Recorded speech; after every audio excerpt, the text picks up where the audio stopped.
défendre ko. Je ne défendais pas la personne, je défendais le principe de sa liberté à exercer ces libertés-là. Et à dire ce qu'il veut dire. C'est dara du ko ci fekk. Loolu lañ ñu garantir dans ce pays-là où nous sommes des immigrés.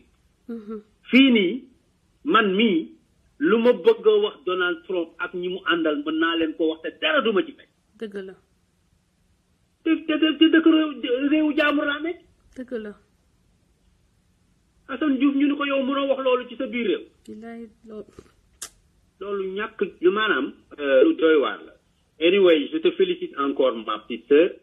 Je suis très fier de toi, très fier de toi. Parce que il faut être honnête et courageuse. Il faut être déterminé et persévérant. Il faut être tenace pour faire face à ces imbéciles. Et tu fais face. Maintenant, nañ la ñaan que li ngay def ni aboutir à ben objectif rek nga am te moom la ñu am ñun ñëpp. Mooy que la condition de notre pays change et que la condition du peuple sénégalais change et que chaque Sénégalais puisse se retrouver dans son pays dans la paix, la dignité et l'honneur. Ça c'est un combat de principe. ku mu mënti doon dinañu ko def parce que nous loolu la ñu xam en tant que nit. Nous faisons pas un combat de personne. Nous ne menons pas un combat d'arrière-garde. Les personnes ne nous intéressent pas. Man bok te xam naa ni yow tamit tu as été incompris et tu es incompris quelque part. Mais tant pis.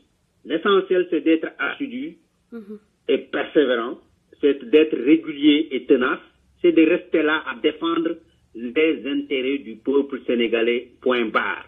Ku mu neex toogal ku mu neex demal sa yoon. Maintenant na fi fi benn intervenant wax. Mon frère Ousmane Tounkara au passage maa ngi koy nuyu. Je vais te dire François. Yàlla rek moo xam wante man je suis témoin d'une chose. Ousmane Tounkara. Le projet d'éducation bu gën a viable pour le Sénégal. Ousmane moo ko xalaat defar ko. Teg ko yàlla moo dogal xëy na mënagu ko réaliser wala réaliser ko. Je vais te dire une chose dama la koy expliquer brièvement. Ousmane dafa jël conteneur yi nga xam ni dafa nekk fii aux États-Unis. mu jël conteneur bi wax ni dans nos Sénégal. xale yi ndànd fay la ñuy toog pour jàng. mu jël conteneur boobu aménagé ko. conteneur bi am solaire am informatique nekk salle de classe bu moderne bu nga xam ni boo ñëwee États-Unis li ngay fekk ci salle de classe su xale yi américain yi. loolu ngay fekk ci conteneur bu nga xam ni fu la neex ci biir Sénégal nga yóbbu ko fa teg ko fa mu nekk salle de classe bu nga xam ni lépp lay am en termes de technologie. man loolu maa ko fekkee maa ko gis je suis allé parce que def na benn fundraising pour mobiliser xaalis mais malheureusement le projet n'a pas pu prendre son envol parce que loolu noonu ça devait régler loolu bu demoon Sénégal loolu dafay régler la question de tous les abris provisoires.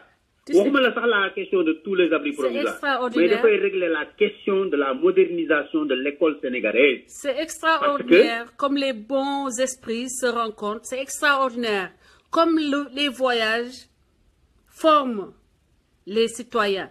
dem naa fii benn école def ko live wone classe salle de classe yëpp nekk conteneur des conteneurs climatisés certes fii mais am na lu ñu ko mën a aménager ak bois bi ñu am Sénégal ba koy may chinois yi par exemple mun nañ ko defa ba mu nekk loo xam ne day tempérer. mais loolu Ousmane xalaat na ko man dem naa filmer pour wane ni que mën na nekk abri provisoire waratul am Sénégal. yow yaa ngi koy j'apprends ça maintenant. Moi-même je suis allé couvrir cet événement. gis nga je l'ai couvert. et je me te dis bi may jógee foofu di ñibbi sa kër. This guy is a genius.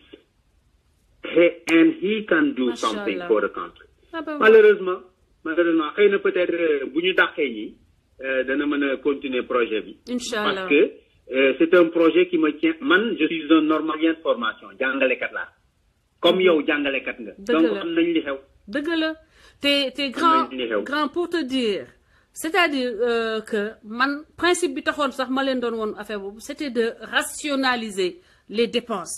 may wax ni lan moo tax ñuy jël di tabax ay building en ciment mel ni foo xam ne dafay am tremblement de terre alors que nous sommes dans une zone bu amul loolu.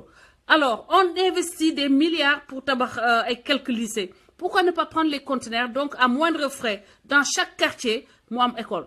Avec les conteneurs moo gën a moderne dans chaque école mu am école. fii c'est partout comme ça. li nga fa mën a def mënoo ko def feneen. exactement c'est très. te tu n'as pas besoin de construire quoi que ce soit da nga koy équiper rek ñëw teg. te da nga koy maanaam fu la neex ci biir Sénégal gis nga dans les pays boo demee dans le sud de du Sénégal il y a des villages Bassari et Baynouk yu nga xam ne ils n'ont jamais connu école wala seen doom yi dañuy dox des kilomètres pour aller se faire instruire quelque part. Donc ces communautés-là, isolées, dans la forêt et dans la brousse, mën nañu bénéficier wu ci loolu. Tout à fait. Très rapidement. Merci beaucoup. mu ngi noonu. Voilà. Vous parlez. maa ngi lay bàyyi ma sœur. Je crois que. Joyeux anniversaire Boy Assane bu joyeux anniversaire. Voilà, merci beaucoup. Je pense que you know.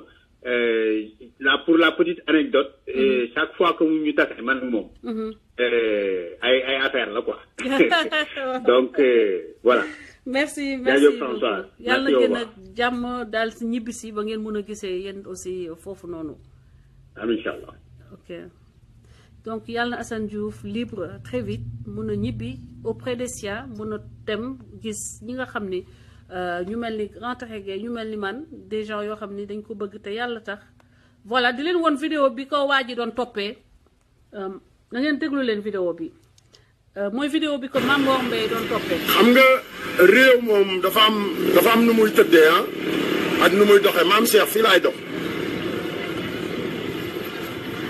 gis ngeen. booy fii laay dox kat waay doo ñëw ak sama saak bu ma sori. gis nga sama saak bu ma sori parce que Mame Mor moo nekkoon autour. yaa may wax fu may jaar ma doxal fi may dox sama saak bu ma sori. parce que boobu daa fekk Mame Mor mu ngi ko topp di ko topp. jëf yaa ngeen jëf ngeen jéggal ma saak bi rek laay bañ mu sori. naasi gis naa la ziar naa la Fatou sama jigéen yaa ngi ci jàmm gis naa la Fadiagne nuyu naa la dégg nga xam nga yow moom taalibe Serigne Touba nga yow xam nga benn xol nga am te benn xol boobu ngay am ba ngay dee dara mënu laa tax a soppeeku lenn mënu laa tax a soppeeku moo tax fi nga nekk rek ngay nekk grand xanaa amuloo beneen soxla. déglu ngeen. cottu ndeyam mbéj laa lay dóor barki sëñ Bamba. Mame Mor moo jege Assane. yaa ngi dégg. voilà. tey ñoo ngi géejawaay. dem naa tiiñal Alioune Sall. ok Sall dooméram bi. dama leen tere géejawaay amul armel muy tabax pale. xam nga kooku ab dooméram la xam nga li ma la wax. mbeddu géejawaay yi amatul zone xoolal rek géejawaay amul zone commerciale wala zone résidentielle li ma leen di wax chaque jour rek Sénégal yëpp. maa ngi leen koy wax depuis keroog. Sénégal yëpp marché live bi dem leen seetaan ko di ngeen gis mu dem ba énervé di wax grand dinaa la tëgg mbéj fan yii yëpp yaa ngi may topp Mame Mor Mbaye yàgg na topp Assane Diouf ci live bii nii topp na ko ba mu yuuxu ci kawam ni rakkam xama ci mu àndal sac bi lay bañ mu sori ma parce que il s'est senti déjà menacé moment boobu comprendre ngeen donc ci guddi googu mu dem ci guddi après lendemain ba la def live bi mu wax ba wax ci waxu Touba ñoom ñu profité ci moom mu ñëw ak fekk pare na léppam yow booy dem di xeexal sëñ bi di nga yóbbu ay caméra yóbbu say lépp pare mooy ni complot bi pare woon nañu def li ñuy def filmer ko dugal ko ci réseaux sociaux yi parce que une partie de leur équipe est dans les réseaux sociaux et ils savaient tout à propos de ça et ñenn ñi ñu ngi doon sax tiitaru naan le 27 mooy sama jour mooy jour ba ñu yaakaaroon ni ñoom jour boobu la ñuy juger Assane asalaamaaleykum. waaleykum salaam Françoise. ça va sëñ bi na nga def. Allô? Oui, kooku maa ngi direct ça va bien? Ça va, tout bi naka la? maa ngi lay woo depuis tànk la mënu woon jàll. Dëgg la. Ça va bien? Ça va, alhamdoulilah. Allô? Oui, tout bi naka la? Merci bien. Mohamed. waaw yaa ngi en direct Mohamed. Allô? waaw yaa ngi en direct. waaw li ma bëgg wax bëriwul ci kaw Assane laa ko bëgg a wax. waaw Assane ñun ñëpp xam nañ ne li ko dal. rafetluwuñ ko nag rafetluwuñ ko métti na ñëpp képp kuy Sénégal rek affaire yi métti na la. mais dama bëgg bataille bi ñu def ko d'une manière psychologique mu bañ a nekk loo xamante ne dañuy toog ku nekk toog di wax parce que am na loo xamante ne je crois que nit bu nekkee ci ay loxo dafa am lu ñu war a njëkk a def dans un premier temps. lan lañu war a njëkk a def ñu xool pôle d'avocat bu ko mën a taxaw ñu mën ko libérer dans un premier temps mu jox exemple ñu mën a continuer le combat. man je suis prêt. waxuma kenn nag mais man laa wax je suis prêt. du ma wax publiquement ñëpp ñu koy dégg mais je suis prêt bu ngeen wutee pôle d'avocat à verser la somme. donc kon mu taxaw ko bu dul dara doomu jàmbur la ñaareel ba il a sa famille. ñetteel ba aussi sénégalais la comme ñun. li ka dal mën nañu dal ñun ñëpp. bon version bu nee nag bëri na yàlla rek moom moo xam du dëgg. yàlla moo xam nit moo xam tamit ci biir xol yi. mais ñun mënuñu ko jàppee lu dul doomu aadama la doomu aadama ndax dal na ko nañ ko taxawu ñu ñoo ko war a mën a taxawu te man pare naa si bu dee après mën nga ma jox koo xamante ne dinaa mën a en fait ñu sa loxo daal yow loo ci kii rek man boo ma woowee sama numéro la. man ma taxaw ci quoi. d'accord man daal c'est l'essentiel quoi dañ ko jéem a libéré fi mu nekk d'abord. ñu toog ay avocat ñu dem taxaw mu génn. d'accord yow maa ngi nii di bind sa tour léegi dinaa la contacter bu live bi pare léegi après dinaa la boole ak ñeneen ku mel ni Ousmane Tounkara ak Sali Diop ñu jege torop Assane dégg nga ñu coordonné ak yow parce que man damay mettre les gens en relation et coordonner l'ensemble des activités kontaan naa torop ci li nga wax maa ngi sant yàlla bu baax. voilà alhamdulilah. je sais mais comme moo tax xam naa am ngeen boobu moom parce que dañoo mënul dugg. mais nañ ko jàppale daal de. jërëjëf. ba libéré ko comme près de ça. jërëjëf après le combat va continuer quoi. jërëjëf merci beaucoup. voilà merci beaucoup. merci mon grand à tout à l'heure voilà loolu neex naa dégg amoon na ku ko amoon nañu benn mésaventure mais je vais le rappeler et après bu fekkee ni jàppale na bëgg na jàppale donc pool bi ñu constitué autour de Assane ce serait super et am na avocat mais bu amee 2-3 avocats yu rejoindre son avocat actuel ça ne fera pas de mal du nekk luy yàq au contraire lu baax lay doon pour Assane. Malaw maa ngi lay woo bu Malaw waxee après ma dugal Rachid après ñu tàggoo gars yi maa ngi commencé sama énergie jeex na damay magal asalaamaaleykum Malaw. waaw kooku Sister Françoise. waaw man la mbaa yaa ngi ci jàmm. Sister Françoise mbalax yi ngay teg tas na caaya de. gis nga de non caaya Macky Sall laa abbu tey. non kooku yoru caaya de. te yore ma sol. lu mu yor bañ naa ko tudd garaawul. dëgg la mbaa yaa ngi ci jàmm. waaw maa ngi ci jàmm maa ngi rafetlu live bi. merci beaucoup. déjà di nuyu également ñi follow. merci ñëpp a ngi lay fay. souhaiter joyeux anniversaire Assane Diouf. le héros. Assane Diouf le patriote. effectivement. Assane Diouf le courageux. Assane Diouf nga xam te dafa am dignité ci boppam. mu yor ay valeurs yoo dëgg la. dafa manqué tey suñu réew. c'est vrai. ñun ñëpp ay soo Sénégal. xamante nañ suñu biir. waaye nag li ma bëgg a wax ci commencé. surtout lu mu jëm ci famille am surtout ay doomam. leen wax ne pouvoir. bu mel ni pouvoiru Macky Sall. moo jàppoon ki ñuy wax Ablaye Wade dugal ko ci kaso bi. fi mu tëdd tey Ablaye Wade. di ko wax ne pouvoir bu mel ni pouvoir bi Macky Sall yor. moo jëloon Serigne Cheikh Tidiane Sy tey fi Assane tëdd mu tëdd fa. dëgg la. pouvoir délinquant bi Macky Sall yor. moo jël ku mel ni Moussa dugal ko xamante ne foofu la Assane nekk tey. dëgg la. yéen wax ne pouvoir bu délinquant bu mel ni Macky Sall. moo fi dugal ku mel ni maire de Dakar muy maire capital. dugal ko ci yaama neex foofu. leen wax ne yi nga xamante ne mooy seen jeu muy Cheikh Ahmadou Bamba. jaar na ci kaso.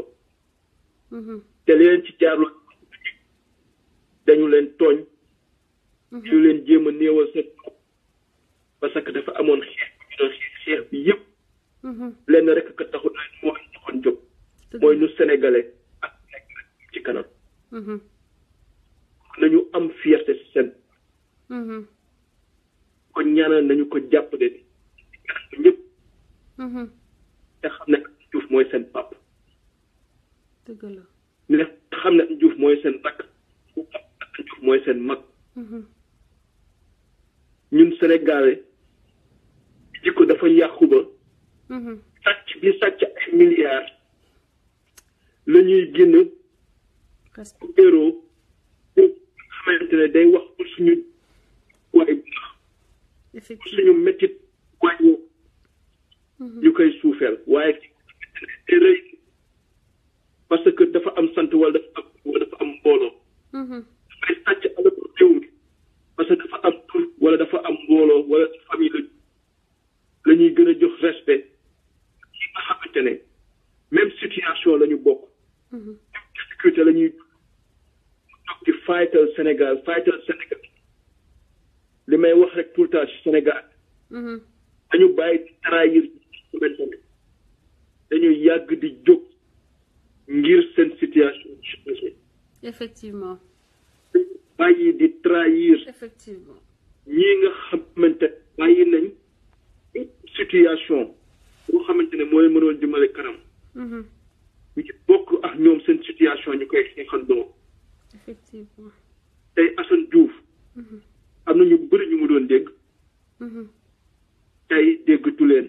loolu nag bu mu ko bett bu mu ñu bett ñun ñëpp. parce que loolu dafa nekk ci majorité sénégalais yi. effectivement. nee naa la li majorité sénégalais loolu mooy reflété suuf si. ni xolu sénégalais majorité yi mel. loolu mooy tax ba tey moo ñu xañ ndox mu ñu naan. dëgg la moo ñu xañ courant daal. je te jure c'est vrai. moo xañ autosuffisance alimentaire bu ñu teew a am. c'est la vérité. loolu moo tax suñu fi salté parce que majorité nit ñi toog yor pouvoir am alal am kàddu seen xol rafetul. effectivement. donc Assane Diouf yerte la. te suñu boroom moo ñu moom. moom la ñuy ñaan mu deful defal ko famille am. defal ko ay waay. vraiment ba kenn ci jàmm. du delluwaat parce que ñii fi nekk nii tey ñi daan jaay doole doomu aadama yi dañuy fàtte ne bés di leen taxaw bokk même rang ñuy àtte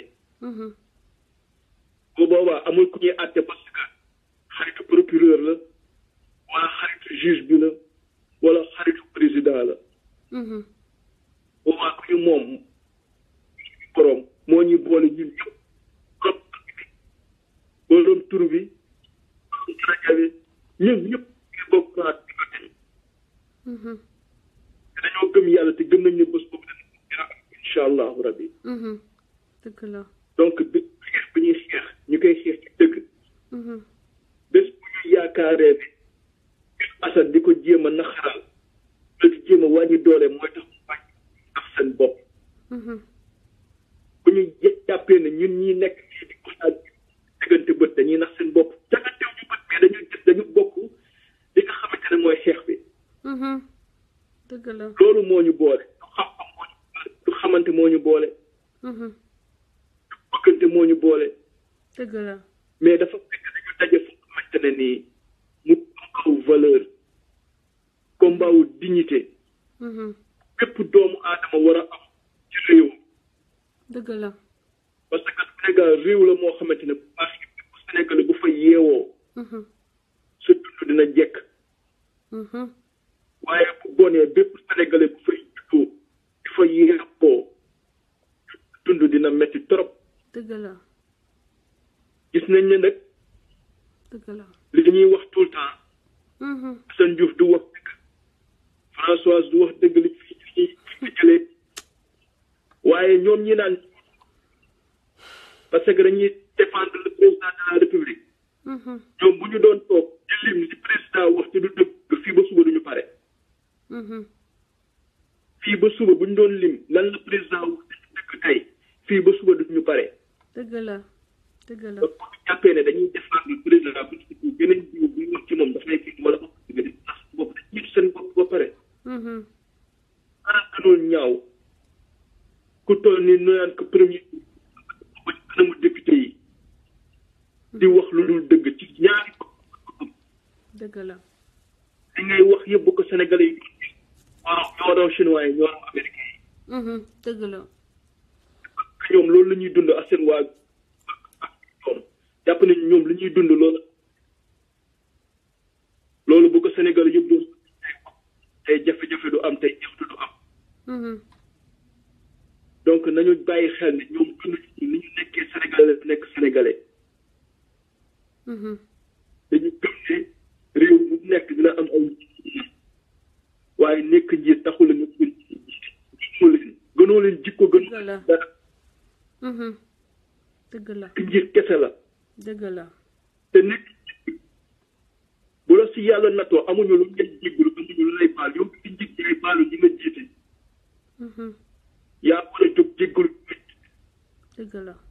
parce que action yooyu def ci yu bon xamal ne am na doomu aadama yoo xam ne ci loolu. c'est vrai c'est vrai. amuñu lu ñuy baalu Macky Sall amuñu lu ñuy baalu ñu nekk ci nguur gi parce que toog lépp lu ñu am lu ñu sol lu ñuy compter lu ñuy jox seen njaboot yëpp. population bi moo ko génne si poosam jox leen ko ñoom ñoo ñàkk ngor. ba mu feeñ tey. dëgg la. ñëpp seen malhonnête ñoo dellu ginnaaw war population bi. dañuy voyage xam nañ li am ci xam nañ ne lii am tey Sénégal nit ñi di ko dund garder seen dignité génne ñu jaasi génne ñu xeer génne ñu kuur c'est parce que sénégalais am na quelque chose boo xamante ne tamit nitu jàmm la moo tax mu am. dëgg la. mais jafe-jafe yi ñuy dund nii am na ñu billaahi leen la ñuy dégg. dëgg la. léegi nag bu sénégalais bu melee noonu ba tey ñi ñu jiite si politique joxatuñu respect ñi ñu jiite si religion joxatuñu respect dafa jot population bi am dignité jël nangu li mu moom doxal ko boppam. dëgg la jërëjëf. foofu la population dañu koy respecté. kenn gënu fi kenn parce que da nga am sant da nga tudd jiw wala da nga nekk si pouvoir. dëgg la. nañu gëm suñu bopp ñun Sénégal. dëgg la. nañu defar ñun ñëpp nañ def nañ ko jiite suñu kër jikki ko suñu kër. génn ci mbedd mi la ñu defar suñu kër mu mën a génn ci mbedd mi. dëgg la. waaye suñu kër yi defuñu fa dara loo xam ne mooy laabal suñu xol yi laabal suñu xel yi. moo tax suñu kër yi du baax. macha allah du baax suñu dugg dëgg du nga baax wax dara du baax. dëgg la. dañu xam ne ñun sénégalais jamono ji ñuy dund rek gënuñu fi kenn benn xeet ci mu àdduna bi. parce que am na ñoo xam te ne jàpp nañ ne ñun ñooñu mës a dégg ñuy jooy ñooñu doo leen mës a dégg tey ñu naan leen amuñu radiothérapie. ay ci sax déggoo ko mu jooy ne amul radiothérapie ñàkk radiothérapie ay dëgg la lay dëgg la. kon ñun nañu xam ne suñu produit nañu ko bàyyi gënuñu fi benn doomu aadama ci àdduna bi. dëgg la. kooku ñun bokk nañ ci gën a misérable ba ci sax lu ñu dundee. dëgg la may ko. donc xeex bi ñëpp la war a concerté. dëgg la wootewu ñu ci violence wootewu ñu ci ñàkk teggin mukk mais dañ woote si boo xamante ni dafay réciproque. dëgg la muy ci kilifa diine muy ci kilifa politique dafay réciprocité laaju ñu leneen. parce que réew mi ñoo ko vraiment di souhaiter joyeux anniversaire di ko ñaanal. merci beaucoup merci. également yéen ñi Cheikh. ak yow risque yi ngeen ci. jàmbaar nga yow tam. jàmbaar nga risque yi ngeen ci jël. billahi bu doomu aadama. bu gëmee boppam. bu gisee beneen moroomu doomu aadama buy def li ngeen di def dina am fierté ci yéen. dëgg la dëgg la merci. waaye comme li may wax tout le temps Sénégalais dafa dem ba jàpp ne ndóol lu normal la. Sénégalais dem na ba jàpp ne. dëgg la condition yu misérable dafa normal. dëgg la. ba kenn waru ko xeex. Sénégalais dem na ba jàpp ne fen moom léegi dañ ko ndeyale suñu bopp. malheureusement malheureusement. gis nga fen Sénégalais dañ ko ndeyale suñu bopp. lay. ba ku wax dëgg di nga gis ba ne waaye. doo yem ci wax dëgg de da nga naan wax dëgg waaye. waaye ba nga ciy. dëgg la Malaw. dëgg la bu la fenee sax nga jàpp ko daa dama doon nax fekk da doon fen rek jàll. ay fen. doon nax. dañu dem ba jël fen def suñu dayale ko suñu bopp moo tax nit ku nekk di xeex dëgg sax. day sonn du bëri la ñu koy jàppale. yow mi xeex dëgg dañ lay teg yow la ñuy wax ne yow yaay fenkat bi.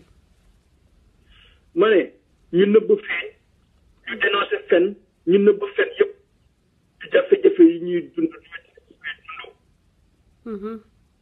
tey am nga gàcc jël benn doomu aadama ñun dañuy jàngi ji si yeneen gën a mag soxna si xam nga loolu. dëgg la. billaahi damay toog ay classe boo xamante ne ay nasaraana may wër. may wër ay ci coréen.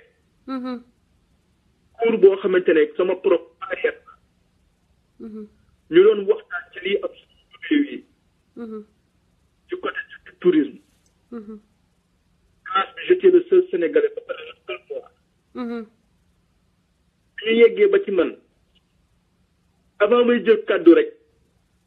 ci jàpp ci Sénégal lan la moom dégg naa réew moomu guide laay dégg naa réew moomu yooyu. mooy def fii ngay mën nga jëlee fii sa ndox yóbbuwaale ko sa ndox potaal ba ngay naan sax amoo leen. ma ne ko gis nga man du ma la fen nga dem ba Sénégal gis nga beneen affaire mais li nga wax moo am. parce que ba léegi ñu ngi gas teen. ba léegi ñu ngi dem ci ay rivières. waaye ñi nga xam ne ñooñu koy teg tey. ay fontaine lañu yor seen biir kër yi. ba su fekkee ne. dëgg la. non mais ça day jeex sax. effectivement. yooyu tax ñu koy dundandoo ensemble loolu tax xeex bi waxuñu ne ñu dañ fee gën kenn waxuñu dañ fee gën a muus kenn waxuñu dañ fee gën a juste kenn. mais loo gis am na ñoo xam ne ñoo mën a avec leur moyen ñu jiite affaire bi ñu avancé ndoo ensemble. effectivement. foofu la ñuy woo. il faut am ku jiitu nag il faut am ku jiitu loolu moom même dans les démocraties avancées damay wax toujours exemple Allemagne. foofu dañ leen jàngal loolu respect loolu ba nga xam ne Malaw yow yaay boo nekkee ingénieur bi nga xalaat système bi ba teg ko man dañ may former ni may ñu former man ni may exécuter système bi man sama yoon nekku ci lu tax fi nan la système di fonctionner. Sénégalais nag day bëgg ñu former ko ci lii mu jéggi loolu mu compétence am dem bëgg a def li ingénieur bi def. ingénieur bi ñëwee wax ko ni yow nii nga war a defee mu ne ko yow danga maa gën a xam lii maa ngi ci 10 ans xoolal c'est-à-dire que on a benn genre orgueil mal placé benn genre égo des égos surdimensionnés day yàq lépp lu ñu def ba ci xeex bi ñu nekk nii tey. gis nga li ngay wax nii. na fi jàllo ci xeex bi nga bokk de yéen waa PDS seen militant la def leen jàpp leen ci yéen xam ngeen yoon yi ni ngeen di def ba yóbbu affaire yi. sur le plan international parce que xam ngeen ni ñun ñii ñëpp volonté moo ñu yóbbu mais amuñu seen expérience yéen ñi nekk dans les partis politiques mais saisissez pour nous saisissez pour le Sénégal les grands xam nga organismes internationaux yi man Françoise boo ma ko waxee man sawar naa ci mais li may gérer dafa bëri ba mën na tardé par contre yow boo bindee lettre bi par exemple ñu def benn collectif signé ko yóbbu ko mu nekk sa contribution ci xeex bi Malaw mu ngi ñuy jàpp ci biir côté live bi ñeneen ngi jàpp ci yeneen aspect you know sister loolu dama la ko ñaan ngeen taxaw ci yéen nekk PDS yéen ñi nekk sur le terrain xam ni loolu yàgg ngeen koy def am ngeen des gens qui peuvent vous conseiller qui peuvent vous aider à le faire faites-le si ça nécessite signature vous n'avez même pas besoin de ma signature parce que vous êtes habilité à le faire d'autant plus que fu mu doon wax ne Papa Abdoulaye Wade fu mu doon wax ne Karim Wade fu mu doon wax ne Khalifa Sall fu mu doon wax gars yi je pense qu'il est temps d'unir nos forces pour que cette cause dépasse les frontières du Sénégal et que le monde entier qui nous regarde comme exemple de la démocratie de manière indue nous ne sommes point une démocratie ñu yeewu nag commencé jël seeni matuwaay ak Macky Sall mii Youssouf non man li ci nekk yëpp mënuma ko man benn nit laa je suis fatiguée sincèrement donc nañu dellu ginnaaw moomu ñoom ñëpp Macky Sall doon daan defante laxatu ci ñoo ñëpp dañoo war a taxaw Malaw ñëpp war a taxaw ñëpp war a taxaw et voilà une occasion pour que tout le monde se mette enfin ensemble gis nga temps Macky Sall temps journaliste yi ba journaliste yi nekkee ci suñu côté journaliste yi mooy ñoom ay ñoom Souleymane Jules Diop ak ñooñu nga xam ni ambassade dañ fa doon dem état dañ leen joxoon xam nga fu ñu doon jëlee sax seen passe yooyu mais fépp foo xam ne organisme international nekk na ko dans le monde ñu fa doon dem ñoom di taxaw jonkan fa expliquer le problème du Sénégal sous Abdoulaye Wade te Abdoulaye Wade gën leen fuuf mais yéen waa PDS xam ngeen système boobu yéen au moins ne serait-ce que la revanche que vous tenez maintenant dem jiite leen loolu prétexte Assane certes ak Khalifa ak Karim est le plus grand d'ailleurs la plus grande victime yéen yaa leen war a mën a internationaliser xeex boobu ñun ñu ànd seeg yéen amplifier ko dans les réseaux sociaux et dans nos réseaux. foofu lañ leen di xaar leen parce que léegi ndax population bi jeex jël population bi def ko bëgg am li jot li nga jeex rek pour population bi taxawee jeex ci bëgg réew mi tamit jóg.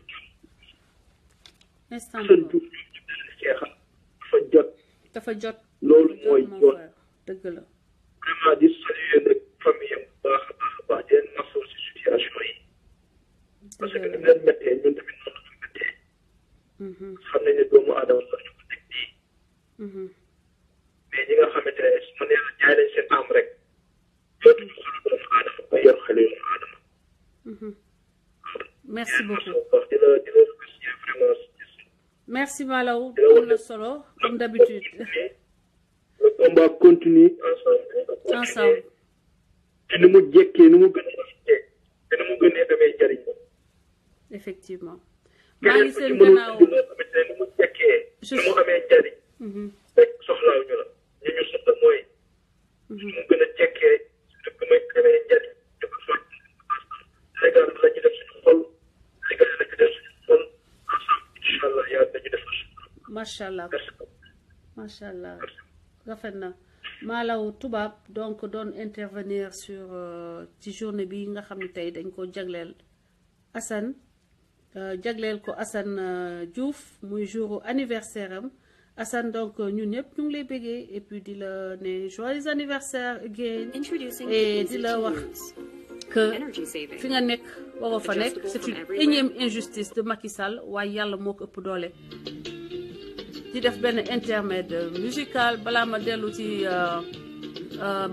ci ligne bi dugal Rachid dugal Serigne El Hadj Ndiaye dugal tout ce qui appelle depuis côté Brésil ak yooyu may leen ma teg morceau bi yu titiir may ma teg morceau bi please may leen ma teg morceau bi ma noppalu tuuti aussi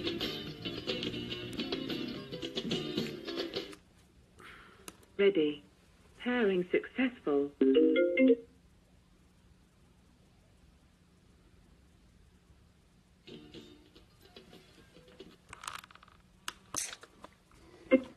bu leen wootee may leen ma teg benn morceau après ñu ma noppalu tuuti wax bi dafa metti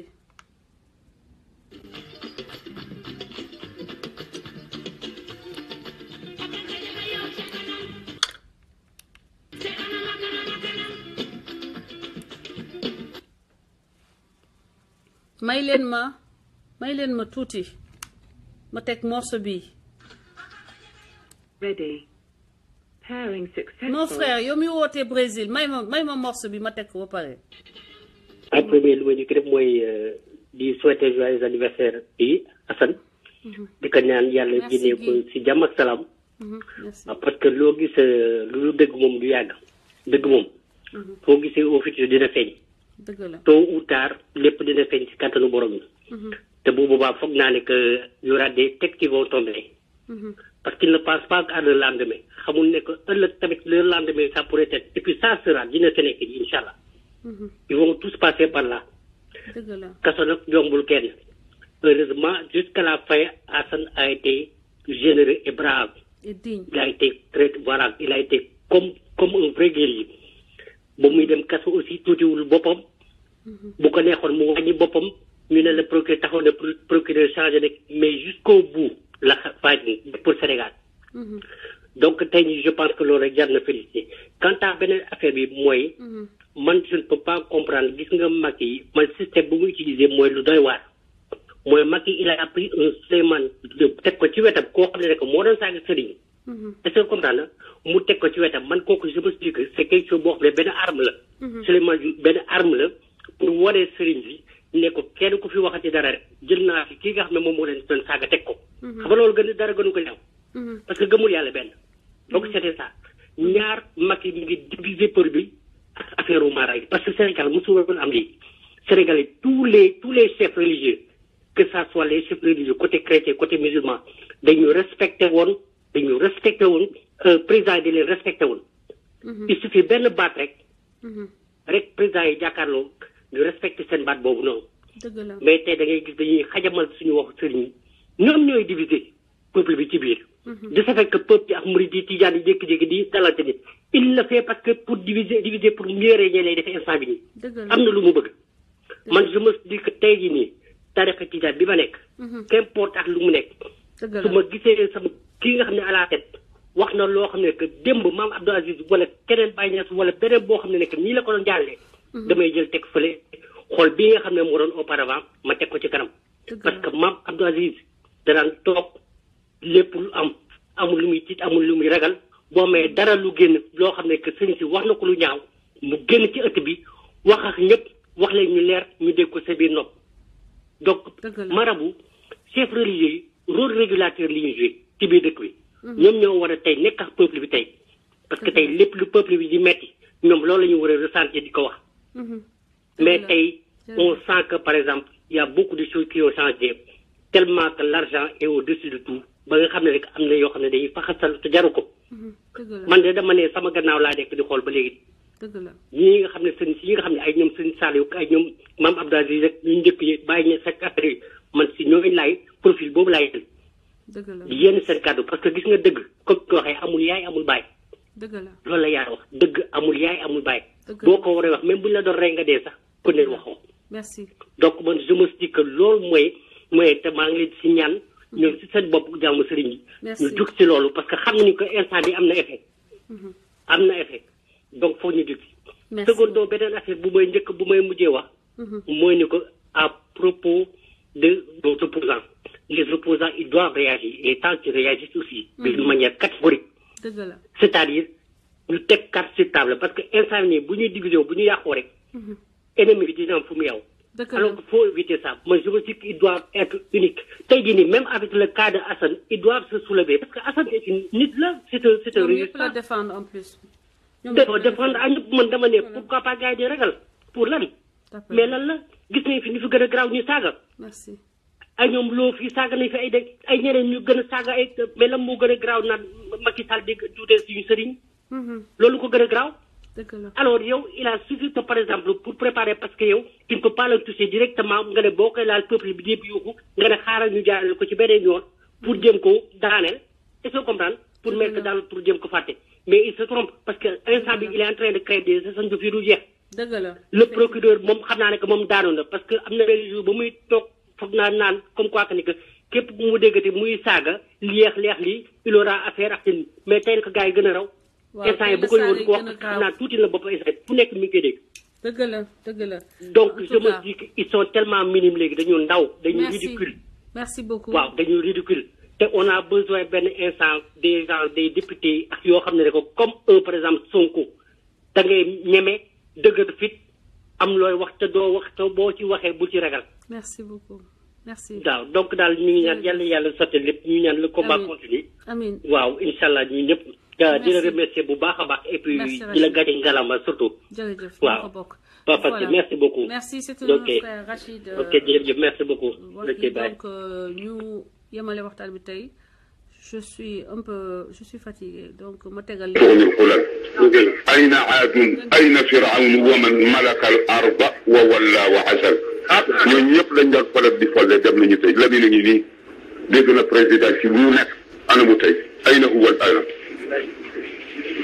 jiwóole nag seen i mbokk te doole ji leen yàlla dénk ngeen di ci def lu baax bu leen ko xeex doole du xeex doole des te yërëm waxatuma la doole yàlla te man zalama ibadallahi kaana allahu xasmahu yawma alqiyamati la bi nañu nii génn na këram tey junni yaag chef ba mu daan toog ak jóg adduna yëpp di déglu jeex na dara amatul tey lu dul ñeent fukki Ixlaas ak benn ak di ko yaakaaral njëgal ci yàlla di ko ñaanal góorgóorlu leen adduna du kër adduna du kër teraanga yi leen yàlla jox bu leen ko walbati ko def ko gannaay di ko xeexe seeni morom waxatuma laa fekk sa mbokkum jullit ngay dal ci kawam pour doole buñ la dénk te mu war la ëllëg dees di rocc ci doole ji ni ki Lamin nga ñëw tëdd di dootoo man dara say bokk duñ la waxal lu baax dara jaru man waxuma politique waxuma pour ñu applaudir ma leen di wax ne man mi wax ak yéen ñi déglu nañu fab loolu def ko suñu kanam xam ne bés bi kenn ku nekk mi ngi naan yëpp te xamuloo ni day dikkee lan la ñu xam ci biir Lamin fi mu nekk léegi ku ci xam dara yaakaar ak njort rek ngeen am ci moom ci kan la ñu yaakaar ak di jortu allahu subhanahu wa taala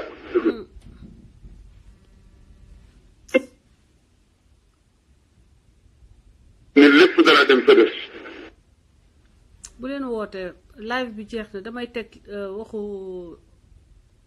ku tedd ki ku ko kullu nafsin zaiqatul mawti ñu fàttali sénégalais yi kullu shay'in halikun illa wajhah kullu man alayha fanin wa yabqa wajhu rabbika dhul jalali wal ikram nañu jaamu yàlla te bàyyi par parloo bi te bàyyi po bi te jéem a xam loo yàlla xam nañu koy jaamoo waaye di dugg di génn te tëral sa lammiñ te kenn signé wu la permis nga sëgg ci deru gor yi soo lëggee daa daje koo xam ne kii avocat du fa jariñ dara kenn rek la mooy président ba mooy juge ba mooy avocat ba mooy procureur ba dëgg moo koy avocat dëgg ay la yor teg yàlla ba mu xam ne kii mooy avocat bi gañaa mu ne bay na la dëgg de nañ jaamu yàlla te bay pomi te bay kattan yi ñuy dénk nit ñu fab ko jox ñu di seen dooley bopp yàlla baaxee leen jiital leen suñu kanam ñu fab doole yi jox leen ñu walbati ko tëgg ko gàndaay di ko rey jaami yàlla yi du dëgg jaamu leen yàlla te ngeen bay caaxaan tubal boppam nu jagaawu de waxuñu yàlla teddal boppam waaye alxalqu kulluhum mazahirullah waaye nee na bindeef yëpp jëmm suñu borom ci taxaw lañu assemblée bi def noonu nee na su ko defee assemblée bi mel noonu bu kenn andil Abdoul Aziz Ndaw lu dul dëgg waaye ku dem ca kanam président Abdoul Aziz Ndaw bu fa lire projet bu dul dëgg suñu leen présenté lu ngeen war a wote na ngeen ko seet waaye bu ñu nekkee wote leen nangam seet leen ko seetantal ko lan lay jural Abdou Diouf ci digganteem ak peuple waaye lii bu ñu ko wotee moos lu muy jur ci diggante Abdou Diouf ak njaboot gi ak lu mu leen di jural amaam Allah nag ak lu mu leen di jural ca kanam yàlla bu ngeen teewee am na ku daanu leer foofu waaye loolu ba tey nekk dëgg yoo xam ne suñu maam Abdoul Aziz bàyyi woon na ko fi muy dëgg boo xam ne tey mën nañ ko appliquer à Macky Sall mën ko appliquer Assemblée nationale du Sénégal di wax ni que nañu continuer di jaay askan wi doole ba sa ngi dikk ku ci nekk ci ñoom dina répondre de li mu def ci alalu askan wi dina def ci responsabilité ak doole bi ko yàlla dénk di leen wax ni kon suñu live tey bi donc pare nañu jeexal nañu tey di wax ni ku bon Sénégal yow la neex ku bon Sénégal yow la neex parce que li ñu fi suñu maam yooyu bàyyil muy sëñ Touba muy maam Abdoul Aziz Dabakh muy maam El Hadj Malick ñeneen ak ñeneen hommes saints yu nekk Sénégal ku bon Sénégal yow la neex te Sénégal waratuñu woon toll sax bay wax ay waxu OFNAC waxu CREI ak